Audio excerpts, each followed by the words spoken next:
Bagian 5. 7. Berbagai pengalaman bersama malaikat. Pemirsa yang terkasih, jangan kiranya saudara menganggap bahwa pengalaman dengan malaikat-malaikat hanya dialami oleh tokoh-tokoh di dalam Bible saja. Di masa kini pun masih terjadi, sebab malaikat iblis tidak mati sebelum hari penghakiman, Matius 25 ayat 41. Bahkan malaikat sorga hidup kekal. Beberapa contoh di bawah ini menyajikan beberapa kejadian, untuk membuka wawasan pembaca. Kasus 1, tentang orang-orang sakti di sekitar kita. Orang Kristen tidak boleh mengabaikan saja alam roh dengan kuasa-kuasa adikodrati di dalamnya. Bahwa ada iblis yang sangat berkuasa, namun hadir juga Yesus Kristus Raja Sorga, yang Maha Kuasa. Kita bahkan tidak dapat menutup mata tentang hadirnya orang-orang sakti di sekitar kita. Dan orang-orang sakti ini adalah orang-orang yang tidak menyembah Yesus Kristus. Jadi mereka beroleh kuasa adikodrati mereka dari malaikat-malaikat iblis. Kasus-kasus tentang orang sakti ini dapat dibaca atau didengar atau ditonton melalui mass media. Pengikut Yesus seharusnya merasa prihatin, bahwa hamba-hamba iblis begitu demonstratif menampilkan kuasa adikodrati yang mereka miliki. Kemana semua kuasa adikodrati yang Yesus miliki? Mengapa kuasa Yesus tidak tampil melalui orang-orang yang mengaku hamba Tuhan? Jangan-jangan mereka kebanyakan adalah hamba gereja semata. Atau lebih buruk lagi, hamba kepada diri sendiri egoistis. Sehingga kuasa kudus Yesus tidak dapat tampil. Semasa usia pelayanan kami masih muda, kami beroleh pengalaman tentang selembar kerudung, milik oleh seorang perempuan yang kami layani, dapat melayang dengan cepat, meninggalkan tempat pelayanan. Tanpa daya, kami hanya mampu menonton pertunjukan kesaktian setan itu. Kerudung ini sudah diisi oleh kuasa iblis dari pantai selatan Pulau Jawa, Nyi Roro Kidul. Belakangan kami menyadari kelemahan dan keteledoran kami tidak mengikat kerudung itu di tempatnya. Melalui pengalaman pelayanan on-the-job training, lah kami dididik oleh Raja Sorga. Kami harus mengikat kerudung itu dengan kuasa Yesus sehingga tidak dapat dilarikan setan, supaya kerudung itu dapat dimusnahkan. Pelajaran di lapangan. Kasus 2, malaikat yang mengendalikan juru rawat. Seorang rekan, sebut saja namanya BRS, menderita penyakit yang parah. Fungsi ginjalnya begitu merosot sehingga ia harus menjalani cuci darah. Saudara BRS ini adalah dosen sebuah sekolah tinggi teologi, dan istrinya bercerita bahwa dalam keadaan sakit, BRS mengalami pendidikan oleh malaikat-malaikat sorga, yang mengajar dia tentang kebenaran Injil, bahkan melatih dia untuk menyembah Yesus dengan tekun. Suatu ketika dalam ruangan cuci darah BRS berbaring lemah, sementara mesin cuci darah dipekerjakan membersihkan darahnya. Ada ketikanya mesin itu tidak berfungsi, lalu BRS merasakan dirinya semakin lemah, tenaga semakin habis, mendekati kondisi sekarat. Dalam keadaan demikian dia melihat seorang juru rawat mendekati tempat tidurnya, melihat juga seorang malaikat merapat kepada juru rawat itu, menunjuk-nunjuk kepada mesin cuci darah, seperti memberitahukan sesuatu. Tentu saja juru rawat ini tidak mengerti kehadiran malaikat ini. Mendadak juru rawat itu menyadari sesuatu yang darurat, dengan gesit juru rawat itu meraih dan mencopot satu modul dari mesin cuci darah itu, menggantinya dengan modul lain, modul cadangan yang baru. Ini adalah tindakan yang melanggar prosedur rumah sakit, karena penggantian modul hanya boleh dilakukan atas izin dokter. Namun kenekatan juru rawat itu menyelamatkan nyawa Bapak BRS, yang menjelang sekarat di kala itu. Pemirsa yang terkasih, demikianlah salah satu bentuk pelayanan malaikat sorga atas diri orang percaya. Sesuai dengan pernyataan pada Ayub 33 ayat 23. Jikalau di sampingnya ada malaikat, penengah, satu di antara 1000, untuk menyatakan jalan yang benar kepada manusia. Malaikat sorga telah campur tangan atas mesin cuci darah yang sempat tidak berfungsi, menyadarkan juru rawat akan situasi darurat yang sedang terjadi, bahkan memberi keberanian kepada juru rawat itu untuk bertindak, sehingga nyawa Bapak BRS masih terselamatkan. Kasus 3, pelayanan malaikat sorga sepenuhnya. Masih mengenai Bapak BRS, selama sakitnya saudara ini dilayani oleh 3 malaikat yang dari waktu ke waktu menampakkan diri kepadanya serta berkomunikasi dengan Bapak BRS ini. Malaikat yang satu rupanya ahli dalam urusan penyembahan, lalu melatih Bapak BRS untuk menyembah Tuhan dengan tekun, sesuatu yang tidak pernah dilatihkan sewaktu BRS belajar di sekolah teologi. Ada waktunya Bapak BRS duduk berjam-jam dalam sikap menyembah, sesuatu yang tidak biasa dilakukannya di masa lalu. Ini membuat Bapak BRS, yang MTH, itu merasa risau, bahwa praktek penyembahan Kristiani tidak sampai kepada kedalaman ini. Malaikat yang kedua mengajar Bapak BRS tentang kebenaran Injil, yang sesungguhnya sudah tertulis di dalam P baru. Juga kebenaran-kebenaran Injil itu tidak pernah terpikirkan oleh Bapak BRS yang dosen STT itu. Dia sungguh gelisah dan risau oleh semua terpaan kebenaran itu, karena semua yang dipelajarinya selama ini serasa sampah saja. Bahkan ceramah-ceramah mengenai akhir zaman, yang pernah didengar oleh Bapak BRS, ditelanjangi kesesatannya oleh malaikat-malaikat itu. Kerisauan dan kegelisahan ini disampaikannya kepada istrinya, yang pada gilirannya menyampaikannya kepada saya. Serasa tidak sanggup rohnya Bapak BRS menanggung seluruh kebenaran itu, rupanya hal ini mempengaruhi fisiknya sehingga semakin lemah kesehatannya, kendati dia beroleh perhatian penuh dari rumah sakit yang merawatnya. Malaikat yang ketiga adalah malaikat pengawal, yang mengamankan lingkungan selama Bapak BRS beroleh pendidikan dan pelatihan oleh dua malaikat yang lain. Seluruh program pendidikan ini berlangsung berbulan-bulan, seraya Bapak BRS menjalani pengobatan secara medik untuk gangguan kesehatan fisiknya. Ajaib karya Tuhan Yesus, selama pendidikan itu, dari aspek medis, Bapak BRS harus menjalani perawatan di ruang isolasi. Saya dapat berhubungan dengan Bapak BRS melalui surat saja, yang diteruskan oleh istrinya. Dalam surat itu saya meminta agar Bapak BRS merekam pengajaran malaikat-malaikat itu, karena saya ingin ikut mempelajarinya. Pasti pelajaran berharga. Satu peristiwa selingan perlu saya paparkan di sini. Pada hari Bapak BRS dicuci darahnya, lihat kasus 2, begitu Bapak BRS tertolong oleh tindakan cepat si juru rawat, seorang rekan yang satu marga dengan dia datang menjenguk.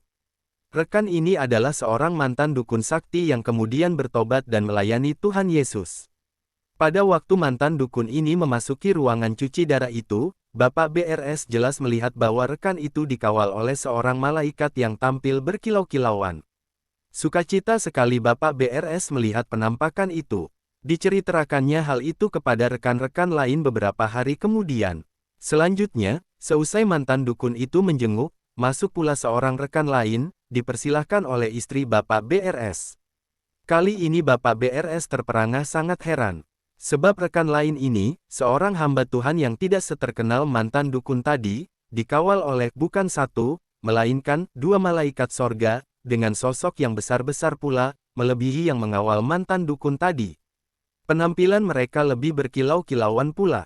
Terheran-heran, Bapak BRS bertanya kepada malaikat yang mendidik dia, mengapa hamba Tuhan yang belakangan ini dikawal oleh dua malaikat sorga? Bukankah cukup satu malaikat? Jawaban malaikat, yang belakangan ini mengemban tugas yang jauh lebih berat, selain berurusan dengan setan-setan di dalam pelayanannya, juga dia harus memaparkan banyak penyesatan di tengah pelajaran teologi yang berkembang di masa kini. Terdiamlah Bapak BRS, karena kalimat terakhir itu merupakan tempelak bagi dirinya sendiri. Penampakan ini disampaikan oleh Bapak BRS kepada seorang rekan, yang kemudian bercerita kepada saya.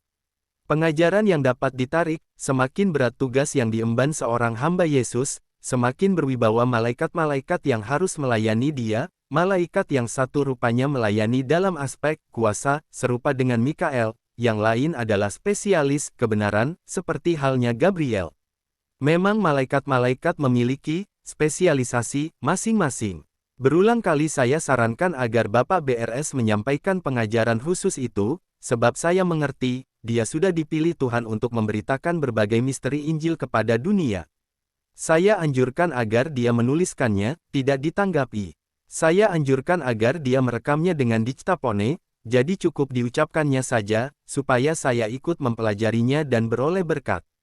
Permintaan itu pun tidak diluluskannya. Disitulah rupanya terletak masalah yang utama, apakah dia berani?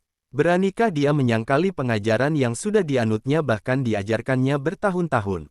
Beranikah dia menyampaikan pengajaran yang sifatnya menantang arus pengajaran yang sudah berusia ribuan tahun serta sudah menguasai dunia, khususnya dunia Kristiani? Itulah rupanya kedahsyatan yang dialami Bapak BRS, sehingga harus 3 malaikat mendampingi dan memompa keberaniannya. Kelemahan rohani, kurang penaklukan diri kepada Kristus dan kurang keberanian itulah rupanya yang mempengaruhi fisiknya, ikut-ikutan semakin lemah, sehingga pada suatu saat, Bapak BRS dipindahkan ke perawatan intensif. Begitu mendengar kabar sedemikian, saya segera mengerti, jika Bapak BRS tidak melakukan kehendak sorga, maka dia akan segera dijemput, sebab kasih Yesus tidak akan membiarkan dia jatuh ke dalam pembangkangan yang mungkin membinasakan. Suatu hari di bulan Desember, menjelang hari Natal, di awal tahun 1990-an, saya kunjungi dia di ICU tempat dia dirawat. Dia masih dapat duduk dan kami berbincang sebentar. Dia mengajukan suatu permintaan mengenai penggunaan ruangan kuliah bagi STT tempat dia mengajar, lalu dengan cepat saya mengabulkan permintaan itu. Namun saya meminta imbalan yang sesungguhnya untuk kebaikan dirinya sendiri, Pak. Saya tetap meminta agar Anda meneruskan pengajaran itu kepada orang lain. Tidak ada alasan untuk tidak melakukannya. Bahkan dengan dictapone Anda masih dapat melakukannya. Sampai sekian pembicaraan saya, sementara hati saya menangis dengan perih. Saya sungguh mengerti cara Tuhan Yesus bekerja. Jika tidak disiarkannya, maka ia akan segera berangkat ke sorga. Keesokan harinya saya harus pergi ke Medan untuk suatu pelayanan selama seminggu. Dan benarlah, sungguh terjadi, kami tidak bertemu lagi, sebab hanya 4 hari kemudian Bapak BRS dijemput ke sorga. Padahal 4 hari sebelumnya masih mampu berbincang. Saudara yang terkasih, lihatlah betapa Yesus, Raja Sorga sangat mengasihi anak-anaknya. Dicukupinya segala kebutuhan pelayanan warga kerajaan sorga. Bahkan malaikat-malaikatnya senantiasa siap membela anak-anak kerajaan. 2 malaikat, bahkan 3, jika diperlukan untuk menopang pelayanan warga kerajaan sorga. Sungguh tidak ada alasan bagi anak-anak kerajaan untuk berhati lemah di dalam situasi apapun. Sebaliknya, warga kerajaan sorga yang tidak mentaati kehendaknya, tidak akan kehilangan kasih Yesus, yang setia itu, Wahyu 19 ayat 11. Begitu besar kasih Yesus kepada anak-anaknya, sehingga mereka yang lemah, yang tidak mampu lagi mentaati kehendak Raja Sorga, atau kehilangan keberanian, akan dijemput ke rumah Bapa yang senang, sebelum dia itu terjerumus ke dalam dosa pemberontakan, yang akan membawa dia kepada kebinasaan kekal. Pelajari jugalah kasusnya Yohanes Pembaptis, selaku pendahulu Raja Sorga ke bumi ini. Tugas Yohanes Pembaptis adalah Yohanes 1 ayat 31, untuk itulah aku datang dan membaptis dengan air, supaya ia, Yesus penulis dinyatakan kepada Israel. Lalu datanglah ketikanya, Yohanes mulai meragukan kemesiasan Yesus, sewaktu Yohanes, dari dalam penjara, mengutus murid-muridnya menemui Yesus, meminta kejelasan. Matius 11 ayat 3, lalu menyuruh murid-muridnya bertanya kepadanya, engkaukah yang akan datang itu atau haruskah kami menantikan orang lain? Yohanes bertugas menyatakan Yesus kepada Israel, lalu dia sendiri meragukan kemesiasan Yesus. Dan suatu keraguan akan cepat disusuli dengan penolakan akan Yesus, pelajarilah Markus 6 ayat 1-3. Penolakan akan Yesus berlangsung bersama dengan kekecewaan, suatu jalan menuju kebinasaan. Maka jelaslah pikiran sorga, demi kasih Yesus, janganlah Yohanes Pembaptis merosot lebih jauh lagi, maka diizinkannya terjadi Yohanes dipenggal oleh Herodes, dengan perkataan lain, Yohanes dijemput ke sorga, ke tempat yang senang. Toh pelayanannya di bumi sudah usai. Bagian 6. Kasus 4, Malaikat di tengah huru-hara. Setelah mengerti urusan malaikat-malaikat, barulah jelas kepada saya peristiwa yang terjadi puluhan tahun yang lalu, 1974, ketika secara sendirian saya harus berhadapan dengan ratusan perusuh dan penjara. Sungguh, penuh bahaya dan mendahsyatkan, jika saudara harus berhadapan dengan masa sedemikian banyak, lebih tidak menyenangkan lagi jika saudara sendirian saja. Pada peringatan Hari Buruh di tahun 1967, masih selaku siswa sekolah perwira cadangan Angkatan Darat, saya pernah harus berhadapan dengan ratusan perusuh, yang pada malam hari menjarahi dan membakari rumah-rumah yang dianggap milik orang kaya. Karena di kampung kami Cempaka Putih, Jakarta, rumah orang tua saya adalah yang terbesar, maka rumah kami pun dijadikan sasaran massa. Kaca-kaca mobil dipecahkan, rumah kami dimasuki dan barang-barang kami dibawa pergi. Sebenarnya dengan berpakaian tentara siswa, masih sempat saya berhadapan dengan perusuh itu, membentak mereka, sehingga mereka ketakutan, lalu pergi. Namun ketika saya sibuk melakukan urusan yang lain, gelombang perusuh yang berikutnya tiba, sehingga jadilah rumah kami dijarahi. Keadaan yang lebih kritis muncul di tahun 1974. Sewaktu itu saya sudah berpangkat kapten, sudah beristri dengan 3 orang anak termasuk 1 bayi. Kami mendiami rumah yang sama, yang dijarahi 7 tahun yang silam. Pada peristiwa malari itulah, kerusuhan dari Pasar Senen merambat ke arah Cempaka Putih, arah ke rumah kediaman kami. Sambil berjalan kaki, perusuh itu menjarahi toko-toko dan rumah-rumah orang yang dianggap kaya.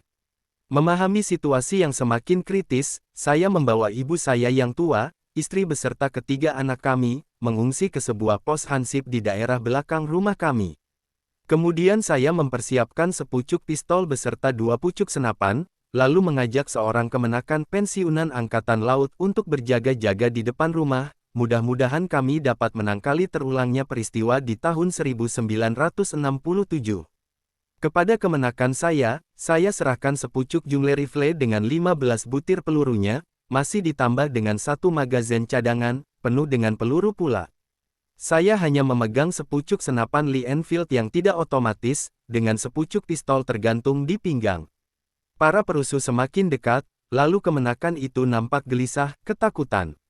Dengan berdalih dia mengatakan, "Amang muda, pegang dulu senapan ini, biar saya memeriksa kesiapan para hansip di belakang rumah." Saya terima senapan itu dengan kesadaran, saya sendirianlah yang harus menangani urusan itu. Beberapa menit sebelumnya saya melihat sebuah mobil patroli keliling kota lewat, merasa jengkel karena patroli itu tidak menggubris para perusuh. Sebuah mobil lapis baja berlalu, perusuh tetap bebas melakukan aksi mereka. Para perusuh semakin dekat, keadaan semakin kritis, sementara saya tidak mengetahui benar apa yang harus saya lakukan. Perusuh sudah dekat sekali, 2-3 rumah saja dari rumah kediaman kami. Teriakan terdengar, "Ayo maju terus, masih ada rumah orang kaya di depan." Rupanya rumah kami yang dimaksudkannya. Di saat itulah saya merasakan naluri hewani kah di dalam dada. Begitukah rupanya, perasaan dalam diri hewan buas yang sarangnya dikepung orang banyak. Pertolongan kuasa alam muncul, hujan gerimis turun. Gerimis saja, tetapi sebagian perusuh segera berteduh ke bawah atap toko, tetangga kanan rumah kami. Merosot semangat mereka. Inilah saatnya, saya membatin.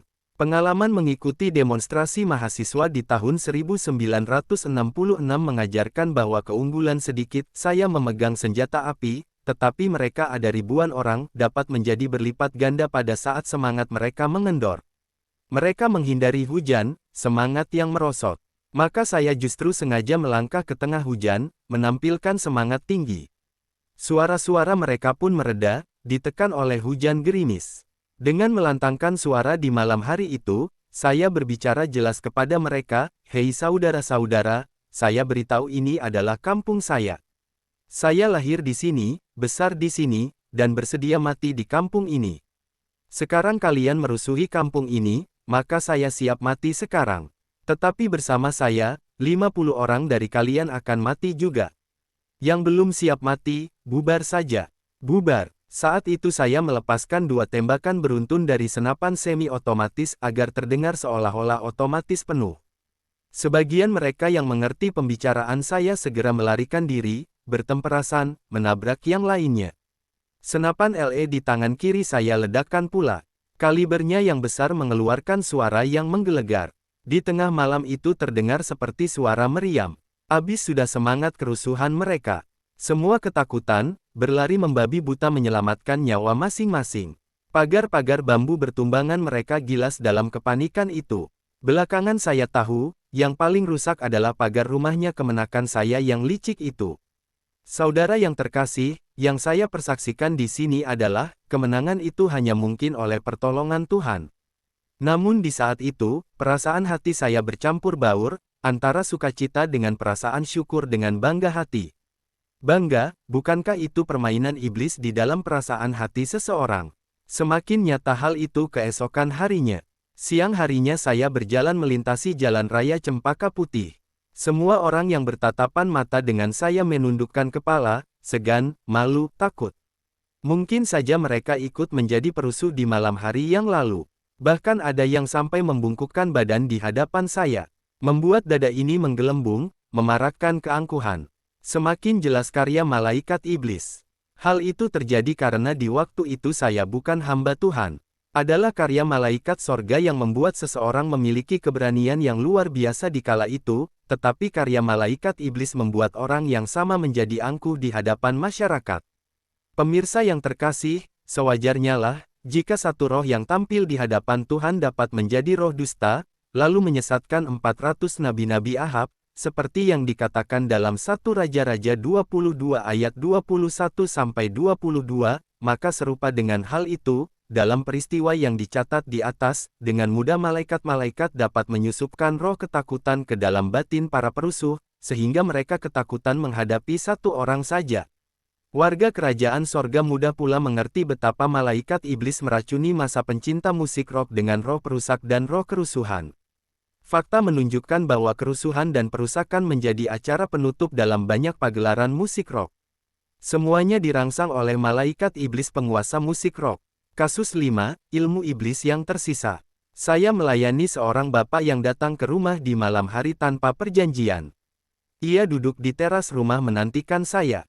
Pada saat pertama pertemuan itu pandangan mata saya tertuju kepada dahinya yang melebar dan rambut di bagian depan agak menggumpal, melengkung ke atas. Kesan ini begitu tajam, sehingga batin saya berkata, seperti tokoh Semar. Kesan ini saya simpan di dalam hati. Semar adalah tokoh pewayangan yang berperut gendut, kepala menuju kebotakan dan rambut di atas jidatnya melengkung ke belakang. Bapak ini menerangkan kemerosotan rohaninya selama 2 tahun terakhir, padahal dia sudah merasa bertobat 8 tahun sebelumnya, sudah dibaptis selam, pembaptisan ulang, dan sudah melayani suatu jemaat selaku penatua. Dengan kerendahan hati, dia minta dilayani, meminta dilepaskan dari sisa-sisa kuasa iblis yang terasa masih mencengkeram dia serta memerosotkan rohaninya. Saya memberi dia pelayanan pelepasan yang standar. Pada tahap pertama, saya mewawancarai dia dan dengan terus terang ia mengakui keterlibatannya dengan perdukunan dan belajar kesaktian dan ilmu gaib. Sewaktu bapak ini menganggap sudah menceritakan seluruh persekutuannya dengan iblis, dengan yakin saya sanggah dia, belum semuanya, Pak. Saya masih menunggu pengakuan Anda tentang keterlibatan dengan iblis melalui tokoh Semar. Selaku orang Jawa, dia tahu benar siapa tokoh Semar, lalu mencoba mengingat-ingat lagi. Tidak mudah. Saya menolong dia, mengingatkan kalau dia sangat mengidolakan Semar, mungkin seorang guru ilmu gaib mengajari dia suatu jampi yang melibatkan Semar, dan lain-lainnya. Kami menghabiskan waktu hampir setengah jam sebelum berhasil, bapak ini memiliki sebilah keris Semar. Sosok keris ini sebangun dengan sosok tubuh Semar, berukuran kira-kira 20 cm panjang, lebarnya selebar telapak tangan, gagangnya melintang, bukan memanjang seperti keris biasa. Puas saya oleh penemuan itu. Beberapa hari kemudian keris Semar itu dia serahkan dan kami musnahkan. Maka tahap kedua kami masuki. Kami berdua duduk di atas sebuah kursi tamu yang lebar, lalu saya menuntun bapak ini berdoa, menyangkali persekutuan dan jasa iblis satu persatu, memohon ampun atas masing-masing dosa itu, lalu mengusir setan atau malaikat iblis yang memberi kesaktian atau jasa dalam setiap persekutuan. Tahap kedua ini berlangsung secara memuaskan, sampai daftar itu berakhir. Namun sesuatu terjadi, suatu dorongan batin yang sangat kuat merangsang saya untuk menumpangkan tangan ke atas kepala bapak ini, sesuatu yang tidak biasa saya lakukan. Roh bersuara di dalam batin saya, habiskan, enyahkan semua kuasa-kuasa iblis itu, yang sudah diakui maupun yang belum. Tidak mampu saya menahan dorongan itu, seraya menumpangkan tangan saya memerintahkan, demi nama Yesus Kristus, aku memerintahkan semua setan-setan harus enyah dari diri saudaraku ini. Yang sudah disebutkan namanya maupun yang belum, kalian semua harus enyah, setan. Kedahsyatan terjadi. Dengan gerakan kilat kedua tangan bapak itu meninju saya dengan kuat, sekaligus menyepak saya dengan kedua kakinya. Dalam jarak penumpangan tangan yang sedemikian dekat mustahil saya menghindar. Namun apa yang terjadi? Bapak itu terpental sejauh 2 meter. Ajaib, saya tidak mengalami cedera sedikit pun, bahkan tidak terkena pukulan atau sepakan. Sebaliknya, bapak itu menggelepar-gelepar di lantai, lalu saya dekati dan ulangi menumpangkan tangan dengan perintah yang serupa. Segera bapak itu sadar, segera pula ia meminta maaf karena telah menyerang saya. Maafkan saya, Bapak, ada suatu kekuatan besar yang menggerakkan saya untuk memukul Bapak, ujarnya melanjutkan.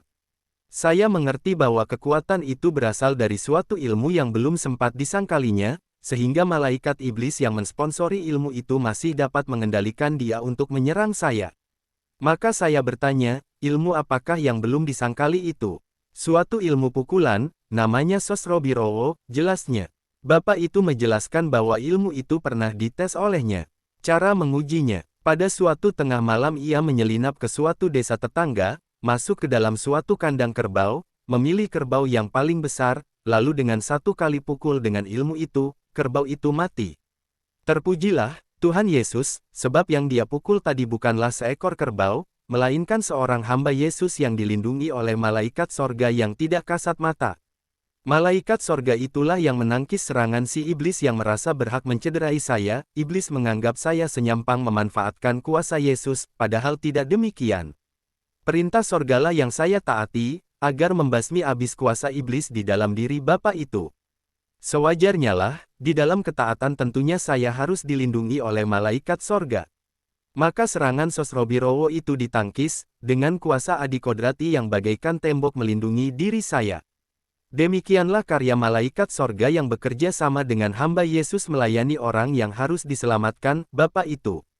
Tepat dengan pesan pada Ibrani 1 ayat 13-14. Sebagai penutup pelayanan pelepasan itu, saya tuntun lagi Bapa itu berdoa khusus untuk menyangkali ilmu Sosrobirowo, memohon ampun untuk persekutuan dan jasa iblis yang mensponsori ilmu itu.